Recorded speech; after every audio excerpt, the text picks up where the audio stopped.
You are watching Xirtus. So our generation saw Kids in the Sandbox, Two Girls, One Cup, all this crazy stuff, Rotten.com. We saw so much horrible stuff that wasn't available historically. Even if you grew up in the plague or you were in like human trafficking, imperial times, or, you know, all the horrible things you might have endured, you didn't see it like all the time. We saw everything, and collectively, like insects shared in the memories. It'd be like a Rotten.com. You'd have a guy who worked as an EMT find a dead body that's been sitting in an apartment for like 6 weeks, and then they take photos of it. We all saw, like, kids at church. I remember like my youth group minister introduced us to Rotten.com. You know what I mean? Yeah. He was trying to tell us it was wrong, but like we hadn't heard of it yet, and now we know what it is because he's telling us. This is the power of memes at play, right? This is how memes spread and how they can do tests to see how to spread memes, how to influence minds, and they can test virality like that. They can see, okay, well, this many kids access Rotten.com, this many people watch this video, and then they can see the resulting impact, and they can even create markets around it. They go, oh, you like this shocking shit? Well, here's Jackass. Here's like hardcore punk. Worth noting that it was also in like 480p.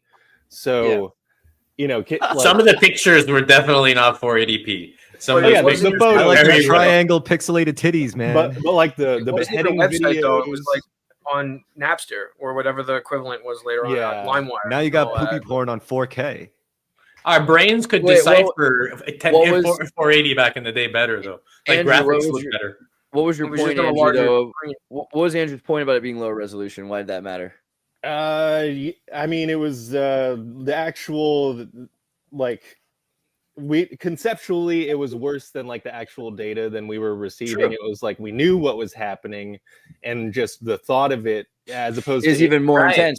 That might be part of the digestibility of it. Like they introduce it through that pixelated version first, and then over decades and decades, it gets more and more clear, and then they can hyper normalize shock through but that. Is it worse than it was? Because I don't think it is. I think our generation is still watching worse. The thing is, it's not the goal is to refine it until they can get cause and effect down pat, and they can go, this sort of trauma will result in this sort of outcome, and they can try to really hone in on that. And so they don't want every Facebook, Instagram, because they want specific traumas on those things. And they get to put those specific traumas in there and omit other traumas that are devoted to other places that might not even be available for the majority of the masses. Challenge that because when it was just us and our dumb 15-year-old friends when we were 15 sharing videos on the internet, that's what the internet was. It was us grassroots doing fucked up shit online.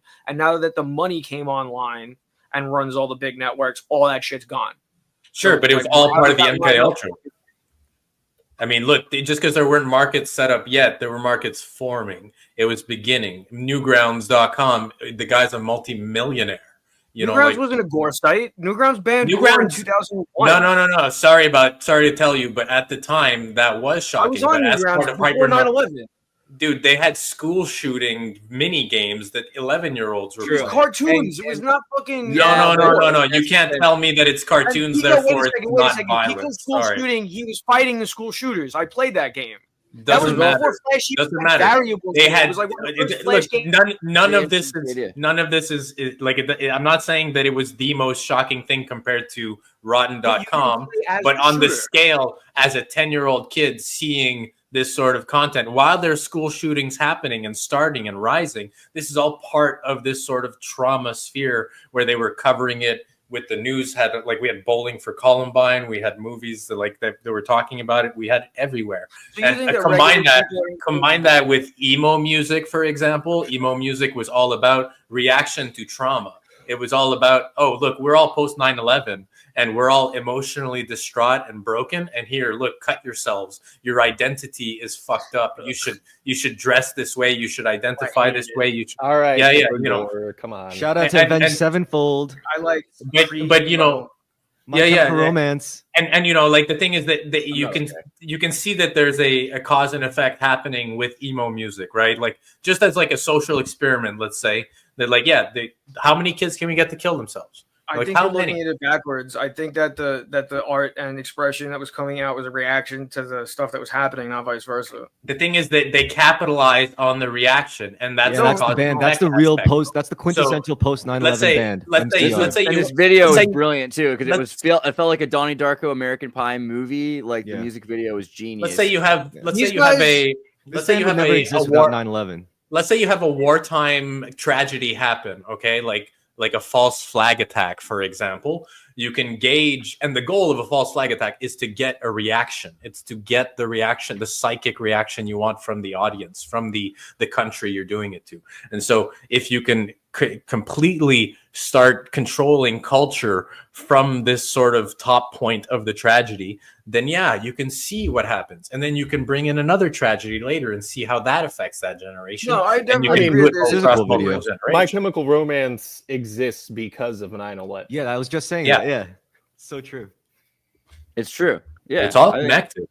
Like, yeah, that's a fact. But also, our generation is so isolated because I don't think that's the same interest with these kids born after 2010 or 5 or whatever. Like, there's kids. There's some like 12-year-old edgelord who's like found the dark web and is looking at Pac-Man. But then they're super isolated from the rest of their cast, their kids, their clan. We are all. If you didn't do that, you were isolated. If you weren't part of that, you were isolated. Well, you were part of another tribe, right? There was tribes set up. Normal people gravitate toward that fucked up shit, and that like the powers that be are literally running eugenics campaigns to try and get that out of the population. And I think you guys are all looking at the binoculars backwards. I mean, being distracted. I'm factoring in eugenics and eumemics. So like memes and genes. The military-industrial complex exists to sort of like funnel psychopaths into that, and then the reason that they don't take care of the veterans when they get home, is so they off themselves and they don't have to take care of them. So you think this was for war? Maybe like they were preparing this generation. It is. Sure. I mean, there's a reason why tons of money gets poured into sports versus the arts or whatever. Even though a lot of the people who but when sports people retire, they get told to go screw off too. Okay, like because it's like how many people let's take football for example. How many high school football players actually make it? Very few. But they're taught to bulk up and take directions, so their options are pretty limited. Go get a Dodge Charger and sign up for whatever branch of the military. Yeah, and that also feeds the pornography machine as well on the side, because their girlfriends inevitably. No, a Charger is a good car because like if you break down, there's going to be parts at your local shop, no matter how far out in the middle of nowhere you are. Good luck if you're in a Beamer. Yeah, no, I mean, I get that. Now we're talking about cars here. How's that Mustang, Chris? Pretty fucking sweet.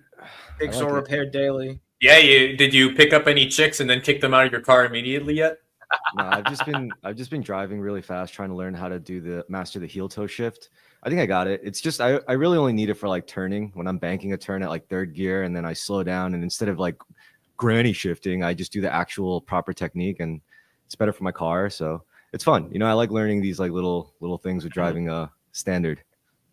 I mean, all this it's all designed to feed the money machine, and it's a tale as old as time. If you look at like any of Ozzy Osbourne's lyrics, he's always talking about this. If you look at the lyrics to Crazy Train, it talks about how the media will find a way to capitalize on a subculture, to sell it back to you and create an identity around an image.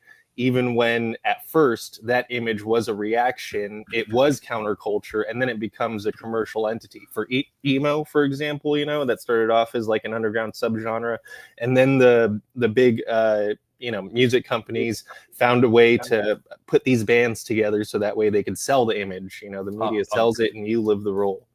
Yeah, well, it's they create gateways into these different sub communities, right? So you have like a band like Green Day who will come out and like they'll come out at the same time, and they'll be slightly more emo in their vibe, and then it'll be an introduction, a foot in the door for other bands, and then they can spread the meme of. But like I said, like design the bands specifically to be that. They just picked the ones that fit the narrative.